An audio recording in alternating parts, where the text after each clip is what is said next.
우리가 예수님을 통하여서 아까 말씀대로 우리가 구원을 받았습니다. 근데 고민이 되어지는 것은 그렇다면 우리가 구원받은 하나님의 백성들이 어떻게 살아가야 되는 것일까? 또 하나님 우리에게 어떤 삶을 원하시는 것일까? 라는 거죠. 이 부분 우리에게 남겨진 사명이고 책임이고 임무입니다. 사람들이 은혜라고 말하면 그저 공짜로 생각합니다. 선물이니까. 여러분 그렇지 않습니다. 예수님의 생명의 값으로 우리를 다시 사셨습니다. 세상의 어떤 재물과 어떤 힘으로도 생명과 바꿀 수는 없습니다. 그렇다면 우리가 이 땅에서 하나님의 사명자로 살아가는 것은 당연한 것이고 또 그렇게 살도록 우리가 말씀을 통해서 기도를 통해서 몸부림치면서 살아가야 됩니다. 오늘 본문은 여러분 그 전에 사건들 제가 수없이 말씀을 드렸고 우리가 성경 우리가 수요일날 나눔을 하고 있지만 하나님께서 이스라엘 백성들을 애굽에서 10가지 재앙을 통해서 구원하셨습니다. 그들은 애굽에서 나뿐만 아니라 나만 죽는 것이 아니죠. 내 자녀도 종으로 살다가 죽어야 됩니다. 나만 어려운 게 아니라 다음 세대도 애굽에서 종살이 하다가 죽을 수밖에 없는 그런 존재들을 하나님은 창세 때부터 아브라함의 이후부터 그들을 계획하셔서 애굽에서 구원하셨습니다. 그들의 구원의 역사는 여러분 아무런 노력이나 행위가 아니라 100% 하나님의 은혜였죠. 그래서 예수님께서 우리에게 말씀하셨던 것처럼 우리는 은혜로 살아가는 사람들입니다. 그리고 그들은 홍해를 건너서 세례를 받고 홍해를 건너서 광야로 옵니다. 오늘 말씀해 보니까 오늘 이 본문의 내용은 그들이 애굽 땅을 떠나서 석 달 만에 시내 광야에 도착하게 됩니다. 석 달의 시간 동안에 여러분 걸어가는 거 쉽지 않겠죠. 그러나 그들이 석 달을 버틸 수 있었던 것은 애굽에서의 10가지 재앙의 기적과 표적, 홍해 사건, 하나님의 은혜를 경험했어요. 그리고 성경을 보니까 그들은 너무 하나님께 감사해서 찬양도 부르고 하나님께 영광을 올려드립니다. 그런데 왜 석 달일까? 세상과 여러분 약효가 떨어지는 시점입니다. 네. 우리가 살다 보면 많은 것을 하나님이 은혜 주시고 또 살아가죠. 근데 그것이 계속 지속되지 않습니다. 저도 마찬가지고 여러분도 마찬가지일 겁니다. 그래서 하나님께서 이들을 석 달 동안 은혜로 걷게 하시다가 딱 시내 광야, 시내 산에서 이들 멈추게 한 것은 더 걸어갔다가 지칩니다. 은혜가 떨어졌죠. 그래서 오늘 이 모세를 시내 산에 불러서 사실 밤낮으로 그에게 말씀을 주시는 장면인데 이 시내 산은 모세가 전에 80살이 되어서 40년 동안 그 양치 생활하다가 거기서 하나님을 만났던 장소입니다. 불타지 않은 떨기나무 기억나시죠? 하나님께서 그를 다시 애굽으로 보냈죠. 근데 왜 다시 시내 산인가라는 겁니다. 여러분 모세는 상처가 많은 사람이었어요. 40년 동안 왕자 살았지만 그런 정체성이 없었습니다. 자기가 히브리인인지 왕자인지. 그런데 결정적으로 그가 히브리인을 살리고자 감독관을 죽였을 때에 모든 사람들이 등을 돌렸습니다. 외로움이죠. 고독함입니다. 그리고 40년을 양치기를 치며 살다가 그에게 하나님이 사명을 주셨고 다시 애굽으로 돌아가라. 여러분들 모세를 생각해 보세요. 여러분 히브리 사람들을 보고 싶을까요? 내가 어려울 때 그들은 나의 도움이 되지 않았습니다. 등을 돌렸죠. 그러면 애굽 사람들은요. 자기 사촌형 바로 왕은요. 자기를 죽이려고 했습니다. 근데 그들한테 가서 하나님의 말씀을 전하했을 때 그럼 선뜻 모세가 거기에 동의하지 않았습니다. 상처죠. 우리가 누군가 나를 싫어했을 때, 누군가 나를 상처를 줬을 때, 나를 미워했을 때 가장 좋은 방법은 피해가는 겁니다. 만나지 않는 것인데 하나님은 방법이 다릅니다. 가서 만나랍니다. 가서 이야기하래요. 우리가 물론 피해 다니고 멀리하면 뭐 그런 트라우마가 생겨나지는 않겠죠. 그러나 치유받지 못합니다. 하나님은 그들한테 가서 복음을 전하라고 하셨고 10가지 재앙을 통하여서 모세는 치유받고 다시 사명자를 거듭나서 자기가 40년 동안 양치기 했던 그 시내에 살아 다시 돌아오게 된 거예요. 그러면 모세가 하나님을 만나고 그 다음에 애굽으로 가서 복음을 전하기 전에 생각했던 자기 어떤 상처들과 지금은 완전히 달라졌습니다. 그럼 그게 사명자입니다. 사명자는 여러분 우리가 피해가는 것이 아니라 정면 돌파하는 겁니다. 하나님 안에서. 자, 이 신에서 하나님께서 먼저 모세한테 왜 이들을 구원하신 이유를 말씀하십니다. 여러분들 왜 구원받으셨나요? 그냥 얼떨결에 교회 나왔어요. 여러분 그렇지 않습니다. 하나님께 우리를 구원하신 목적을 분명히 오늘 이 이스라엘 백성들에게 말씀하신 구절이 있어요. 네. 출애굽기 19장 5절 6절까지를 한번 찾아보겠습니다. 이 말씀은 우리에게 동일하게 하시는 말씀입니다. 왜 우리를 구원하셨을까요? 자, 성경 공부할 때 말씀드린 적 있어요. 자, 4절 출애굽기 19장 5절 6절까지인데 110쪽입니다. 4절 후반절에서 이렇게 말씀하십니다. 너희에게 내게로 인도하였음을 너희가 보았느냐. 그렇죠? 그리고 나서 그 이유 내가 왜 너희들을 애굽에서 구원했는지에 대해서 5절 6절 말씀하십니다. 같이 볼게요. 세계가 다 내게 속하였나니 너희가 내 말을 잘 듣고 내 언약을 지키면 너희는 모든 민족 중에서 내 소유가 되겠고 너희가 내게 대하여 제사장 나라가 되며 거룩한 백성이 되리라. 너는 이 말을 이스라엘 자손에게 전하지라. 아멘. 자, 하나님이 이스라엘 백성들에게 바로 말씀을 전할 수가 없는 것은 죄 때문에 그렇습니다. 자, 죄가 있는 사람 하나님을 바라보면 죽습니다. 그래서 중보자 예수님을 부르신 거죠. 그래서 말씀하시는 거예요.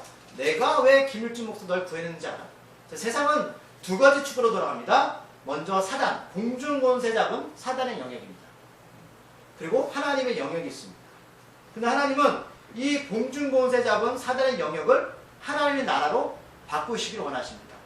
이 세상은 여러분 마귀의 손에 있는 게 아니라 하나님의 손에 있습니다. 이 세상은 나한테 속해 있다.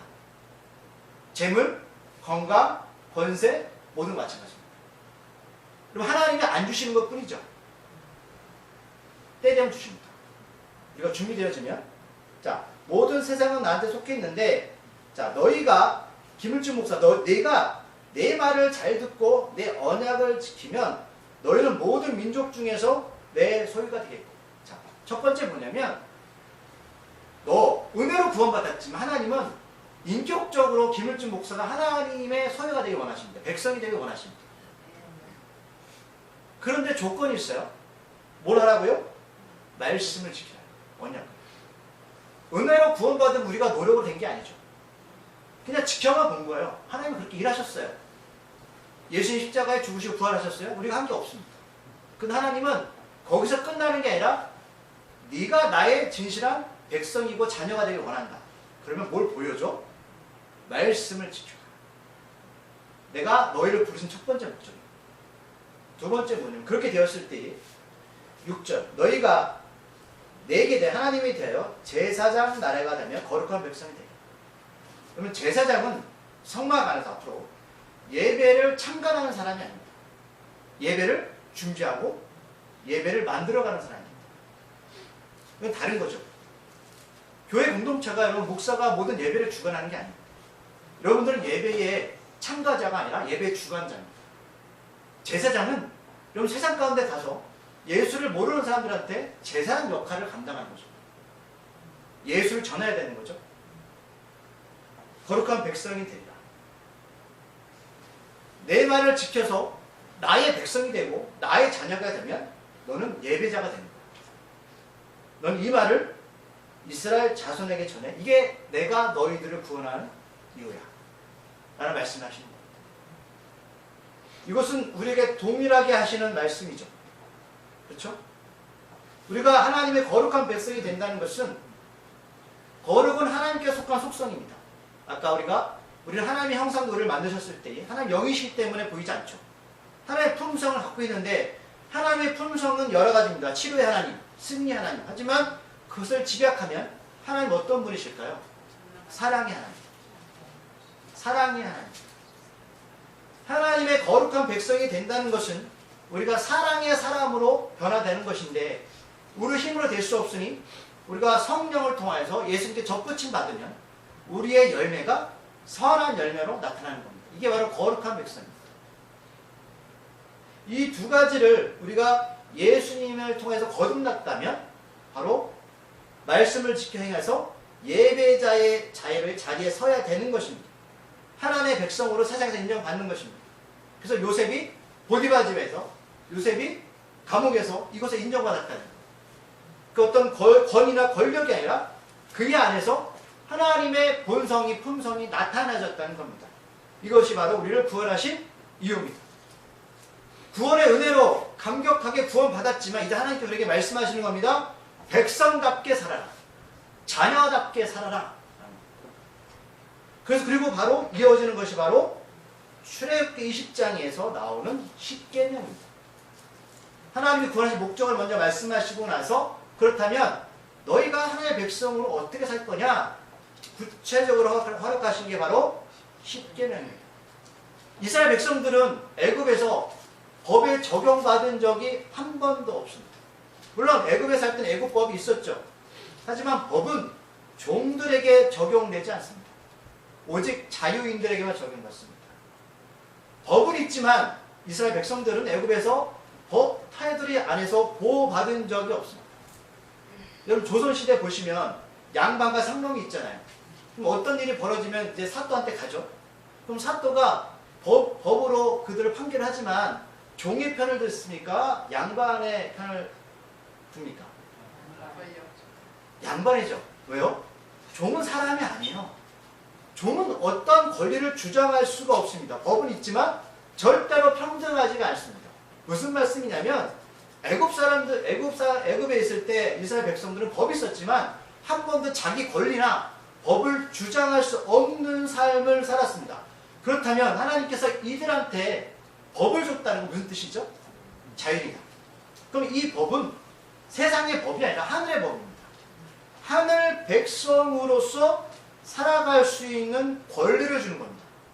땅에 살고 있지만 하늘의 법에 적용을 받는다는 거죠. 그래서 이 십계명은 앞으로 백성들이 광야에서 삶의 기준이 되기도 합니다. 그러니까 법을 주신 것은 하늘의 적용을 받지만 우리가 이 땅에 어떻게 살아가야 되는지 기준내는 것이죠. 그래서 죄로 인해서 하나님 앞에 가까이 갈 수 없는 그들은 중보자 모세를 통하여서 구원받았지만 왜 그런 법을 지켜야 되는가? 오늘 19절, 출애굽기 19장 19절 21절에 이렇게 말씀하고 있습니다. 왜 법을 지켜야 되냐? 여호와에게로 와서 보려고 하다가 많이 죽을까 하노라. 죽을까 봐. 그 다음 23절 후반절에 또 말씀하십니다. 후반절에 나 여호와가 그들을 칠까 하노라. 24절이죠. 24절 후반절. 24절 후반절. 20절도 있고요. 그들을 칠까 하노라. 24절 내가 그들을 칠까 하노라. 우리가 은혜로 구원받았지만 하나님의 백성으로서 광야의 삶을 살다가 그 삶을 언약의 말씀을 제대로 행하지 못하면 하나님께서 우리를 치실까 두렵다고 말씀하는 겁니다. 하나님 사랑이시잖아요. 왜 치신다는 거야? 여러분 그게 공동체의 언약입니다. 이게 신약으로 너무 어떤 일이 벌어지냐면 아나니아 삽비라 이야기 아시죠? 초대교회 많은 사람들이 하나님께 은혜 받아서 자기의 재산을 팔아서 사도 앞에 갖다 줬습니다. 나눠주는 거. 고민하실 거예요. 재산 팔아야 돼. 그게 아니라. 근데 아니야 삽비라가 죽었죠. 왜 죽었을까요? 하나님이 치신 겁니다. 하나님의 고향 공동체에 죄가 들어오면 누룩까지 퍼집니다. 이건 샘플입니다. 물론 지금은 그런 일이 벌어지지 않습니다. 지금 하나님께서 이스라엘 백성들을 하나님의 나라를 위한 법을 주시고 시작의 공동체를 만들어가는 과정일 때에 죄가 들어오면 이스라엘 이 사람들 무너지게 됩니다. 그래서 하나님이 아주 강력하게 대응하십니다. 내가 너희를 칠까? 두렵다. 하나님 그럼 우리를 치기를 원하신다는 거예요? 안 치기를 원하신다는 거예요? 그렇죠.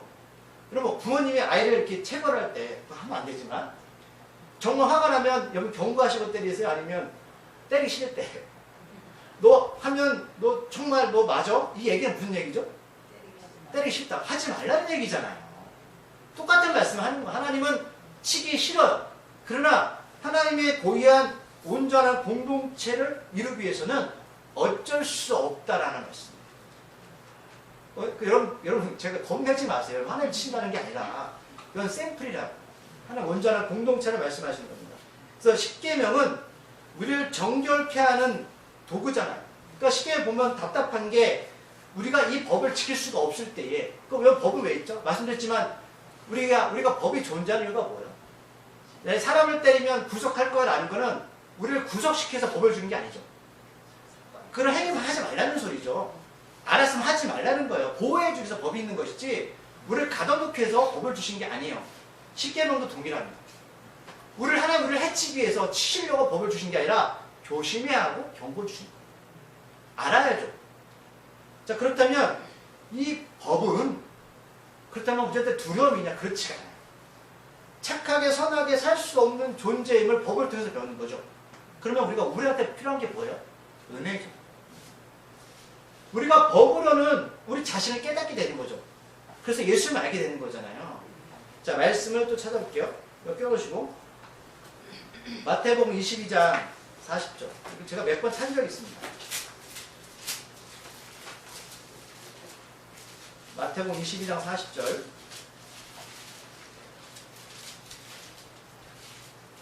자, 38쪽.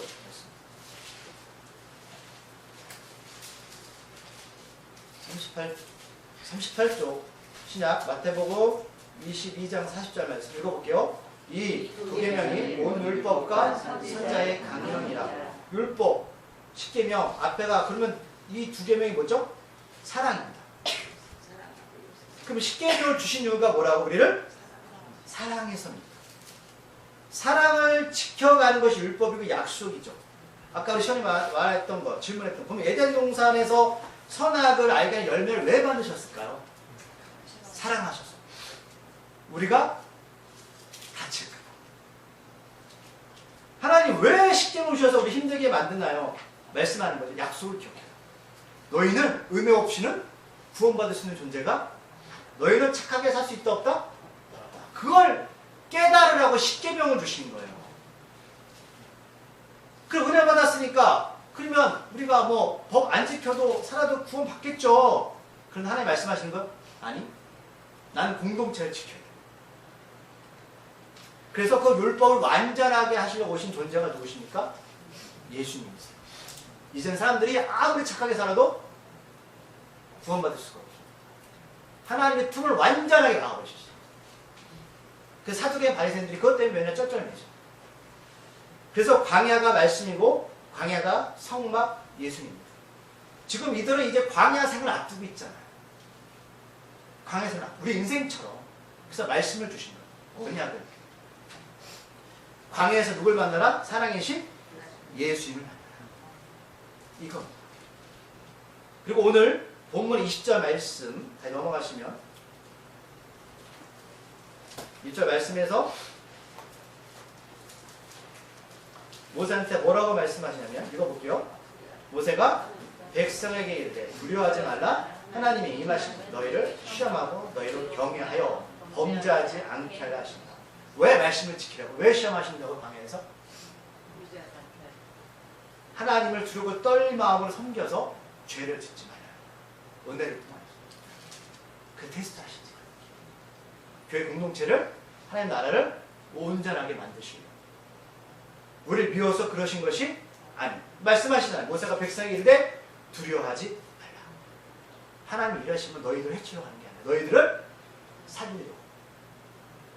너희가 누군지를 하나님이 알게 하시려고. 범죄하지 않게 하려 함이라. 죄의 대가는 사망이잖아요. 그리고 십계명 이후에 오늘 구체적으로 이제 법들이 또 등장하죠. 그럼 21장 보시면 21장 전에 오늘 말씀 본문에 제단에 관한 법, 종에 관한 법, 폭행에 관한 법. 머리가 아프죠? 쭉 나오는 거예요. 읽다 보면 은혜는 안 돼요. 그럼 하나님께서 이 법을 주신 여러분 본질만 찾으시면 돼요. 뭐라고요? 너희들 하나님을 경외해서 죄를 짓지 말아라. 은혜 받았다면 죄를 질 수밖에 없을 때 십자가 앞에 가셔야죠. 우리를 변화시키시는 성령의 인도함을 받아야죠. 그런데 그 많은 법 중에 십계명 이후에 첫 번째 나오는 법이 뭐다? 22절 제단에 관한 법. 제단이 뭐예요? 예배죠. 그럼 하나님께서 수많은 법이 있는데 이스라엘 백성들한테 예배가 우선순위라는 거죠. 너희가 은혜를 알고 십계명을 통하여서 너 자신을 알았을 때에 가장 우선순위가 뭐다? 예배입니다. 그러면 예배는 어떻게 드려야 되는가라는 거죠. 우선 안식일날 잘 지키는 거 맞습니다. 그러나 우리가 거기에서 머물면 안 돼요. 하나님께서 오늘 우리에게 말씀한 23절 보니까 읽어볼게요. 너희는 나를 비교해서 그러나 너희를 위하여 신상을 만들지 말고. 오늘 네 가지를 말씀하시죠. 제가 네 가지를 이제 정리하고 말씀드릴 건데 우리한테 말씀하시는 거예요. 자, 너희들이 구원을 받았다면 예배가 우선순위인데 그 예배를 어떻게 드릴 거냐. 거룩이 뭐냐는 거죠. 첫 번째가 뭐죠? 너희는 나를 비교해서 너희를 위하여. 자, 사람들 예배를 드린다고 하는데 예배 주체는 누굽니까? 하나님이시잖아요. 그런데 너희는 나를 비교해서 너희를 위해서 예배드립니다. 우리 예배와 찬양 오직 하나님만 받으셔야 되는데 사람들은 예배를 드린다고 하면서 자신을 위해서 예배를 드립니다. 그리고 어떻게 하냐면 하나님을 비교해서 만드는데 은이나 금으로 만드는데 신상을 만드는데 이것은 전에 어떤 일이 벌어지냐면 모세가 신에서 올라갔을 때 금송아지를 만들잖아요. 40일 동안 모세가 내려오지 않으니까. 근데 이것도 제가 성경보다 말씀드렸는데 여러분 금송아지 자체가 우상이 아니죠. 하나님 영이시니까 하나님 보이지 않아요? 자기를 인도했던 모세가 보이지 않아요? 뭐가 밀려왔죠? 두려움이 밀려오잖아요. 광야, 깜깜한 광야 가운데 우리가 어떻게 살지? 그래서 그들은 생각했단 말이에요. 금송아지를 만들면 하나님이 금송아지에 내려오실 거야. 그럼 금송아지 자체가 우상이 아니에요. 그들이 바보가 아니에요. 금송아지를 만들어 놓으면 하나님이 내려오신대요. 그럼 금송아지를 뭘로 만든 거예요? 금으로 가장 귀한 것으로. 그들이 애굽에서 나올 때 하나님이 그냥 나오지 말라고 그랬어요. 430년 동안 너희들 노예 생활했던 거 다 걷어 나와. 근데 그걸 원래 하나님 성막을 만들어야 되는데 가장 귀한 것을 금송아지를 만들어서 하나님 여기 오신다는 거죠. 그렇죠? 하나님은 어디 계시는 분이십니까? 하나님은 우리가 오라면 오시고 가라면 가시는 분인가요? 근데 이들은 그렇게 드린다. 예배는 여러분 우리 중심이 아니죠. 하나님 중심이고 삶도 하나님 중심이잖아요. 내가 예배자지 하나님이 예배자가 아니잖아요. 그런데 이들은 금송아지를 만들어 놓고 내가 원하는 이 자리에 와주세요. 이렇게 하지 말라는 거예요. 말씀을 찾아볼게요. 자, 구약 역대상 끼워넣으시고 역대상 17장 4절 5절 말씀. 구약 쪽수로 636쪽입니다. 636쪽 역대상 17장 4절 5절 말씀. 자, 이게 어떤 내용이냐면 사실을 읽어보세요. 자, 생각해보세요. 다시 역대상 17장 4절 5절 636쪽 있습니다. 6쪽 7쪽 4절 5절 말씀 찾으셨나요? 천천히 찾으세요. 자, 다윗이 자기가 살 궁전을 만들었습니다. 너무 좋았어요. 그런데 하나님의 집이 없는 거예요. 예배당 이전했지만 그래서 하나님의 집을 저어드리고 싶었어요. 그래서 나단 선지자를 불러다가 얘기를 합니다. 순수하죠, 그렇죠? 하나님의 집을 저어드리고 싶어요. 그때 하나님의 대답입니다. 역대상 17장 4절 5절 말씀 읽어볼게요. 시작. 가서 내 종 다윗에게 말하기를 여호와의 말씀이 너는 내가 거할 집을 건축하지 마라. 내가 이스라엘을 애굽에서 올라오게 한 날부터 오늘까지 집에 있지 아니하고 오직 이 장막과 저 장막에 있으며 이 성막과 저 성막에 있었나니. 아멘. 그럼 광야에서 장막 텐트제 그건 쳤다가 옮기고 40분을 그랬죠. 나는 어디 한 곳에 있는 존재가 아니야. 그러면 사람들은 어떤 심리를 갖고 있냐면 하나님을 묶어두고 싶은 거예요. 그럼 우리가 예배당을 여기에 옮겼지만 하나님 여기도 계시지만 여러분 삶 가운데 계시잖아요. 하나님 여기만 계십니까? 근데 사람들이 하나님을 내가 보고 싶을 때 봐야 되고요. 내가 만나고 싶을 때 만나야 돼요. 그건 어떤 예배인가요? 내 중심적인 예배죠. 여러분 어떤 집회가 막 그래 뭐 성령이 찾고 있지만 막 하나님을 끌어내려요. 은혜 받으라 은혜 받으라. 이 목사가 여러분 은혜 받는 게 아니에요. 하나님 인격이시잖아요. 속지 마세요. 하나님은 그런 존재가 아니란 말이에요. 그래서 하나님 그 말씀하시는 거예요. 너희를 위해서 예배 드리지 마. 예배는 나를 드려야지. 두 번째 24절 말씀. 내게 토단을 쌓고 20장 넘어갈게요. 20장 24절 말씀. 네, 줄을게요. 여기 20장 24절. 시작. 내게 토단을 쌓고 그 위에 내 아내와 서로 내 번제와 화목제를 드리라. 내가 내 이름을 기념하게 하는 모든 곳에서 내게 영광과 복을 주리라. 하나님은 인격적인 존재시죠. 요술 램프처럼 우리가 빌어서 오는 존재가 아니죠. 자, 두 번째는 하나님은 토단을 쌓고 토단이 흙으로 만드는 제단이죠. 자, 우리가 생각하는 예배당은 어떤 예배당인가요? 우리가 생각하는 예배는 어떤 모습이 되어야 되나요? 토단이라는 것은 흙으로 만드는 건데 유대인들이니까 유대인들은 어떻게 되죠? 옮겨 다니잖아요. 그죠? 유목민이잖아요. 그래서 토단을 쌓을 수밖에 없죠. 근데 이 위에다 양과 소로 내 번제와 화목제를 드리라. 번제는 죄사함의 피 흘림의 제사고 화목제는 하나님과의 관계성을 말하는 거예요. 그러면 예배 본질이 두 개죠. 항상 올 때는 하나님과 죄사함, 두 번째는 하나님과 화목입니다. 자, 토단은 여러분 재료가 변변치 않아서 토단으로 쌓는 거 당연합니다. 그런데 보세요. 하나님은 거룩한 존재인데 대단한 존재인데 왜 흙일까요? 멋있는 거로 만들면 안 돼요? 괜찮죠? 그런데 하나님은 인위적으로 만들지 마요. 사이비나 이단들의 특징, 예배당 특징 아시죠? 멋지지 않습니까? 굉장히 멋있잖아요.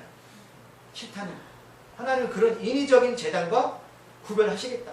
예배 본질을 찾으라는 것. 외형적인 모습이 아니라 너와 나의 관계성, 영과 예배를 드리는 것, 영과 진리를 드리는 예배자가 되라는 것. 본질을 찾아가라는 것. 누가 우선입니까? 자, 그럼 사도행전에 보면 오순절 임하고 사도행전 2장에 보면 오순절 임하고 성령이 강력하게 임합니다. 그때 방언이 임하고요. 사람들이 막 물러나 방언을 하는데 외국어로. 너무 특이한 것은 모든 사람한테 이렇게 성령이 임했다고 말씀하지 않고 각 사람 위에 이렇게 성령이 임했어요. 무슨 뜻이죠? 신앙이 1대1로 관계라는 거예요. 우리가 40명이 있어도 하나님 1대1로 관계 맺으시지 뭉텅이로 관계 맺지 않다는 거죠. 예배는 너와 나의 관계야. 인위적으로 예배 드리지 마. 이게 두 번째입니다. 그 어떤 장로님하고 얘기 나눈 적이 있는데 이런 말씀을 자기 이제 교회가 좀 규모가 있는데 찬양 시간에 보면 막 애들이 소리가 너무 크니까 가상 잊혀져가고 막 뛴다는 거죠. 하나님께서 여러분 요즘 예배가 감성에 너무 감정이 몰두돼가지고요. 되다 보니까 가사는 잊어간다는 거예요. 가사는. 오늘 세 번째 말씀 25절 말씀 읽어볼게요. 25절 말씀 시작. 내가 내게 돌로 제단을 쌓거든 다듬은 돌로 쌓지 마라. 내가 종으로 그것으로 쪼면 불조용하게 하느니라. 아멘. 그럼 제단은 어떤 곳입니까? 하나님께 나가는 장소잖아요. 장소인데 원래 우리들이 이 소나 양이 이 제단에 드려 말씀드렸을 때 앞에서 근데 우리가 산재물로 드려지는 거잖아요. 우리가 피 흘려 죽을 수가 없으니까 하나님이 대신 소나 양을 피 흘리게 했고 신약에서 예수님이 그렇게 하셨는데 그런데 이 제단을 만들 때 하나님 뭐라고 하셨다고요? 돌로 쌓을 때 만약에 제단을 다듬은 돌로 쌓지 마라. 여러분들이 만약 광야에서는 돌이 다 똑같지 않죠. 광야 제단을 쌓을 때 이음하고 저음하고 있단 말이에요. 그러면 잘 쪼개서 모양을 만들어서 만든 제단이 더 멋집니까? 여기 만약 갖다 놓으면 아니면 여러분 밖에 나가서 돌 주워 해가지고 돌로 이리저리 만드는 돌 그 제단이 더 멋진가요? 외형적으로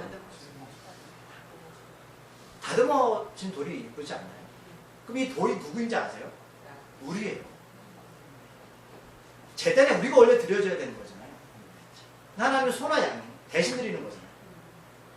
하나님 말씀하시는 거 우리가 계속 이번 주에 지체돼서 우리가 나눴지만 하나님의 형상들을 만들 때 모양이 다 달라요. 어느 분은 팔, 다리, 눈 그게 온전한 지체잖아요. 주님 머리 되시고 그런데 우리가 다 팔로 간다면 그게 온전한 공동체입니까? 그럼 팔이 다리를 보고 그래요. 우선 존재라고. 그건 재단 아니에요. 하나님은 있는 모습 그대로 재단을 만들어 가라고 말씀해요. 그것을 쪼면 부정을 해야 되는 거예요. 내가 모양을 이쁘게 만들려고 이거는 이상해 쪼아버리고 저건 이상해 쪼아버리고 그거는 교회 아닙니다. 그러면 구약의 바벨탑 사건 아시죠? 그들이 바벨탑을 어떻게 높게 쌓죠? 만약에 이렇게 자연스러운 돌로 만들면 높게 살 수 있을까 없을까요? 없죠. 벽돌이 우리거든요. 벽돌을 잘 구해서 똑같이 만드는 거예요. 그러니까 높게는 살 수 있었죠. 근데 예를 들면 바벨탑을 쌓다가 한쪽 돌이 문제가 있어요. 그거 떼어내면 돼요. 그리고 다른 똑같은 벽돌을 채우면 되죠. 그게 바벨탑이에요. 세상은 그렇게 만들어 가잖아요. 똑같은 모습, 똑같은 방식, 높게를 쌓는 게 그들의 목적인데 하나님은 그게 아니라 있는 모습 그대로 왜요? 중요하지 않아요. 그 돌의 모습 그대로는 다른 교우가 대체할 수 있을까요? 없습니다. 그 모습 그대로 고유한 하나님의 부르심이 있다는 사실이에요. 그것을 인정해야 돼요. 이 말씀입니다. 마지막 네 번째는 읽어볼게요. 너는 징계로 내 제단에 오르지 말라. 내 하체가 그 위에서 드러날까? 아멘. 자, 이 네 번째 죄에서 벗어나는 거. 자, 네 번째는 죄에서 벗어나야 되는데 음란이라는 거. 음란 아시죠? 남녀가 가정 안에 다른 남자 여자. 음란이죠. 근데 음란이 들어오는 게 죄를 통해 들어오는데 이 음란은 우리가 단순히 남녀만의 관계가 아니에요. 영적인 관계, 하나님의 관계가 깨지면 음란입니다. 그래서 대표적으로 음란을 말씀합니다. 그래서 남녀가 가정을 지켜가는 것은 얼마나 중요한지 만약 그런 건 없겠지만 여러분들이 음란이 우리가 삶을 살아가는 건 결국 가장 큰 범죄를 저지르는 것 같아요. 하나님 안에서. 하나님과 영적인 관계가 맞을 때 나오는 건데 아담과 하와가 죄를 짓고 벌거벗은 몸이 됐을 때 뭐가 들어왔죠? 부끄러움이 들어왔잖아요. 죄를 통해서 부끄러움이 돌아왔듯이 하나의 약속이 깨지면 우리 안에 부끄러움이 들어와요. 그 부끄러움 우리를 사로잡는다는 거죠. 제단은 거룩해야 되는데 하나님과 영적인 관계가 막히니까 그 죄가 우리를 사로잡는 거죠. 그럼 이단들의 사이비들이 가장 크게 죄를 짓는 게 음란입니다. 아시죠? 교주들이, 사이비들이 이런 행위를 하는 이유가 여기 있는 거예요. 자, 이제 말씀을 제가 정리할게요. 자, 봅시다. 28절 다시 여러분 기억하세요. 여러분들 위한 예배가 아니에요. 예배는 하나님 중심의 예배입니다. 하나님을 끌어다가 여기저기 놓을 수가 없어요. 하나님 그런 존재가 아닙니다. 하나님 전능하신 인격적인 존재고요. 그 다음에 24절 보니까 하나님께 번제와 나의 죄사함과 하나님 관계를 해야 되는데 하나님의 어떤 하나님의 제단을 쌓을 때 토단을 쌓는다는 어떤 이름 하나님의 이름을 기억하는 거죠. 그 자리, 삶의 자리에서.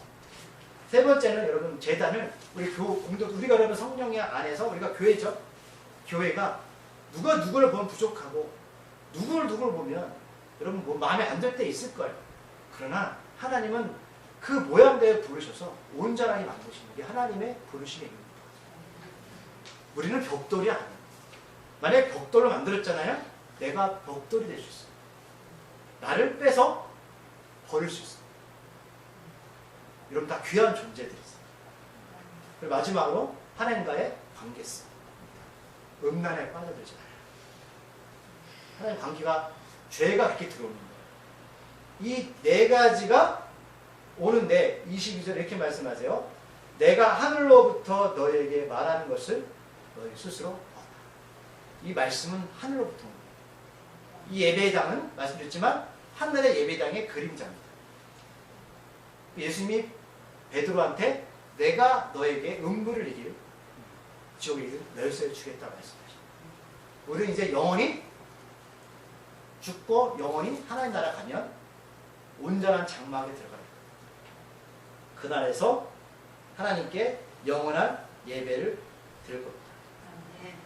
하나님의 수많은 법 가운데 가장 첫 번째 법, 예배자를 우리에게 허락하셨습니다. 우리 구원하신 이유도 여기 있습니다. 이 말씀이 여러분들 생명의 말씀이 되게 하시고 또 이 성막이 예수님이시고 예수님 우리에게 오셔서 우리 인도하심을 한 주간도 살아가시길 바랍니다. 기도하시겠습니다. 우리가 예배를 드린다는 것은 우리가 주체가 아닙니다. 하나님이 주체시고 어떤 외형적인 모습이 아니라 영과 진리, 본질적인 모습으로 다가가는 것이고 우리가 교회에 있기에 우리 성도들 교우들이 그 자리를 채워가는 것입니다. 어떤 이들은 다리로, 어떤 이들은 팔로, 어떤 이들은 눈으로. 내가 볼 때는 팔이 부족하고 내가 볼 때는 다리가 부족할지라도 하나님은 모두 지체 역할을 우리를 부르셨습니다. 그래서 다 귀한 존재들입니다. 하나님은 애굽에 있는 그 이스라엘 백성들을 오직 한 가지 은혜로 허락하셨습니다. 유월절 어린 양 그 피를 믿는 자들을 모두 구원하셨습니다. 우리가 교회에 들어온 것은 우리의 행위와 잘남이 아닙니다. 그래서 저 집사님도 귀하고 저 권사님도 귀하고 저 아이들도 귀하고 청년도 귀합니다. 이게 하나님의 시선입니다. 우리가 그 시선으로 온전한 공동체를 이루게 하여 주시옵소서. 그 머리 대신 예수님이 우리 주인 되셔서 한 주간 살아갈 때도 예배자의 자리에서 그 예배의 자리에서 하나님을 섬기는 자 되게 하여 주시옵소서. 예수님의 이름으로 감사하기도